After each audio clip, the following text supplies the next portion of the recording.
जय हिंद साथियों, जैसा कि आपने देखा था कल की जो क्लास थी उसमें क्या हो गया था कि थोड़ी इशू, नेटवर्क इशू हो जाने के कारण क्लास पूरी नहीं हो पाई है। आज हम देखेंगे, कल हमने इल्तुतमिश तक देखा था, तो इल्तुतमिश को आज हम शुरू से देख लेते हैं।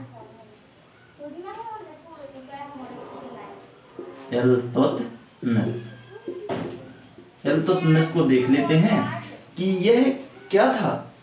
गुलाम वंश का क्या था, यह रियल फाउंडर था, अर्थात वास्तविक संस्थापक के रूप में से जाना जाता था। इसने कब से कब तक शासन किया है, तो 1211 से 1236 तक। कब तक किया है, 1211 से 1236 ईस्वी तक किया है, एडी तक किया है इसने शासन, एडी तक।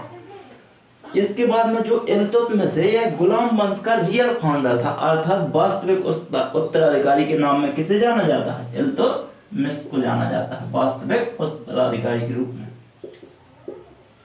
वास्तविक उत्तराधिकारी के रूप में किसे जाना जाता है, तो इल्तुतमिश को।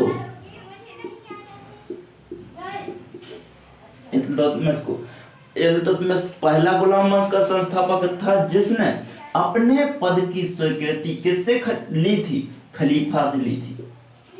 अपने पद की स्वीकृति खलीफा से प्राप्त की थी। इल्तुतमिश पहला गुलाम वंश का संस्थापक हुआ जिसने पद को वंशानुगत बनाने की स्वीकृति ली थी। क्या करने की, वंशानुगत। जो पद था, तो मतलब यदि कि मेरा जो पुत्र होगा वह क्या है, होगा गद्दी पर बैठेगा। जो पुत्र का पुत्र होगा वह भी क्या करेगा, गद्दी पर बैठेगा। पुत्र का पुत्र होगा वह भी गद्दी पर, अर्थात वंशानुगत बनाया था। गद्दी को क्या बनाया था, वंशानुगत बनाया था। किसने, इल्तुतमिश के द्वारा ही पद को वंशानुगत बनाया गया था। इल्तुतमिश गुलाम वंश का पहला संस्थापक जिसने की गुलाम ए चलीसा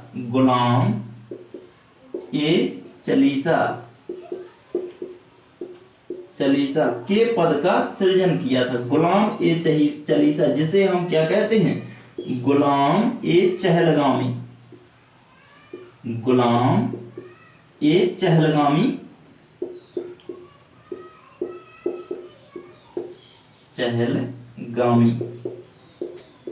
गुलाम ए चहलगामी। अब ये गुलाम ए चलीसा क्या होता है, गुलामों का 40 गुलामों का समूह, अर्थात 40 गुलामों का समूह को क्या कहा जाता है, गुलाम ए चलीसा कहा जाता है।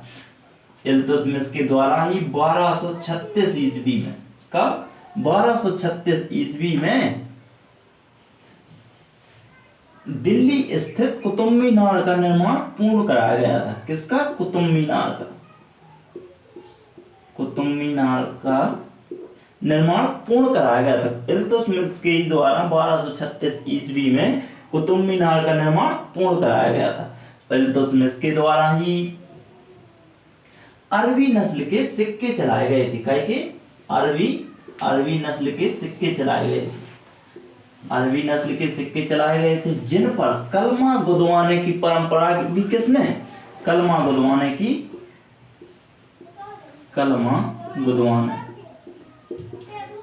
की परंपरा भी किसने चलाई थी, इल्तुतमिश के ही द्वारा चलाई गई थी। कलमा गुदवाना, अर्थात उस पर जो प्रिंट करवाया जाता था वो किसने शुरू करवाया था, इल्तुतमिश ने करवाया गया, इल्तुतमिश के द्वारा करवाया गया था। इल्तुतमिश के द्वारा चांदी का टका, जो मोस्ट क्वेश्चन है, चांदी का टका तथा तांबे का जीतल नामक सिक्का चलाया गया था। इल्तुतमिश के द्वारा ही चांदी का टका तथा तांबे का जीतल नामक सिक्का चलाया गया था। इल्तुतमिश के द्वारा क्या, एकता व्यवस्था को लागू किया गया था। यह किससे संबंधित थी, तो यह कृषि से संबंधित थी। क्या, एकता व्यवस्था को किसके द्वारा स्थापित किया गया था, तो इल्तुतमिश के द्वारा स्थापित किया गया था। इसके आगे देख लेते हैं। इल्तुतमिश के बाद जो उत्तराधिकारी इल्तुतमिश का जो उत्तराधिकारी था वो था फिरोज शाह। लेकिन फिरोज शाह कैसा, एक अयोग्य सुल्तान होने के कारण किसे, इल्तुतमिश के बाद जो नेक्स्ट उत्तराधिकारी होगा वो कौन सा होगा? रजिया सुल्ताना। तो उसको हम देख लेते हैं, रजिया सुल्ताना। जितने भी क्वेश्चन बनते थे सब बता चुका हूं मैं इससे। अब इससे आगे और देखते हैं।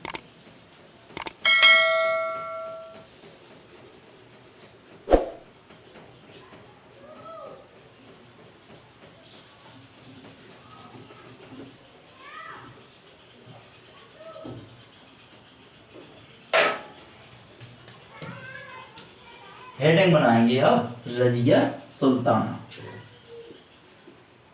रजिया सुल्ताना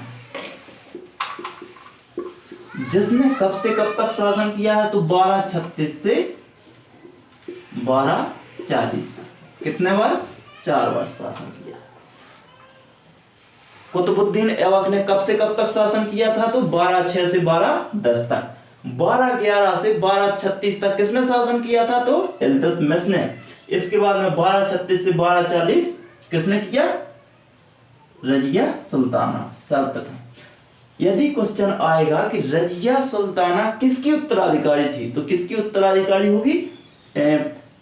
इल्तुतमिश की उत्तराधिकारी होगी।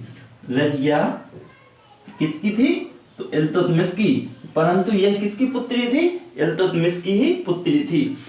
इसके भाई का क्या नाम था? बहराम शाह। बहराम शाह। रजिया के भाई का क्या नाम था? बहराम शाह। परंतु इसके पति का नाम पति का नाम क्या था? अल्तुनिया।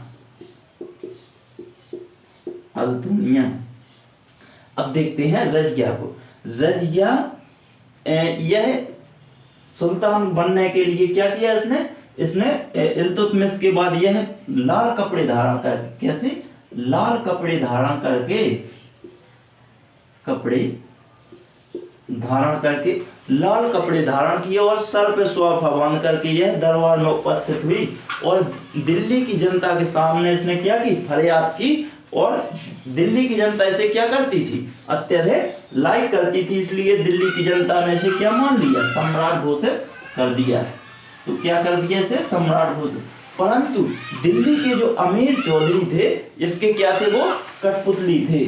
और अमीर चौधरियों की ये जो आराम शाह उसका भाई है वो क्या था? चुगला था, अर्थात बात बताता था उनको। तो रजिया सुल्ताना के समय ही अबसी न्यासी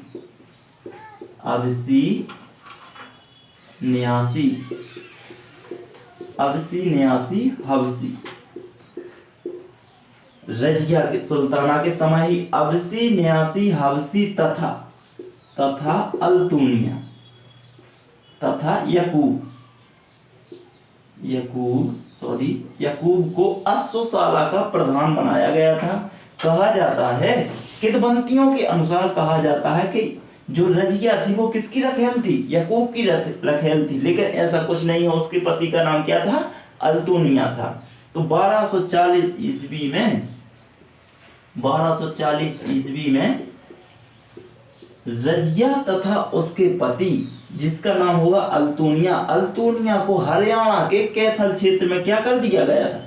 मार दिया गया था। किन्होंने मारा था? तो अमीर चौधरियों ने। रजिया तथा उसके पति अल्तुनिया, रजिया प्लस अल्तुनिया को क्या कर दिया गया था? 1240 ईस्वी में खत्म कर दिया था। चलो आगे देखते हैं। रजिया के बाद अगला शासक कौन सा होगा? रजिया क्या थी? भारत की यदि क्वेश्चन पूछा जाए कि भारत की प्रथम महिला मुस्लिम शासिका कौन थी, तो वो कौन सी होगी? रजिया सुल्ताना। कौन सी होगी? रजिया सुल्ताना। इसके बाद में देखते हैं बहराम शाह जो किसका भाई था? तो रजिया का भाई था। इसने कब से कब तक? 1240 से 1242 तक शासन किया। बहराम शाह ने कब से कब तक? 1240 से 1242 तक। चलो इसकी बात, इसने एक ही काम किया है, ओनली क्या किया है? यह आयोग तो था ही, लेकिन उतना ज्यादा ना था जितना कि आराम शाह और फिरोज शाह था, यह आयोग तो था ही। तो इसने एक काम किया था जिसका नाम हुआ नायब-ए-मुमालिकात।